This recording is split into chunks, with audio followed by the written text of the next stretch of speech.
সেদিন তোদের গায়ের পরবে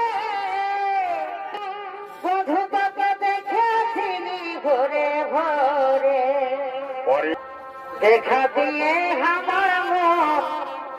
লিলি যে ঘরে সজনারে সজনারে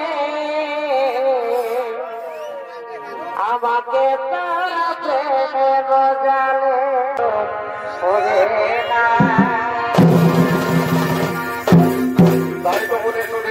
সমাগত সোনার প্রেমী দর্শক মন্ডলী এতক্ষণে সর্বশিল্পী দাদা গণেশ দেবতার ভূমিকায় সর্বপ্রথমে যিনি নৃত্য পরিবেশন করে দেখাবে তিনি হলেন আপনার সকলের সুপরিচিত নৃত্যশিল্পী অনিল চন্দ্র মাহাতো। ওরে দিন থাকিতে এই দিনের সাধন পরে ভয় ওরে দিন থাকিতে এই দিনের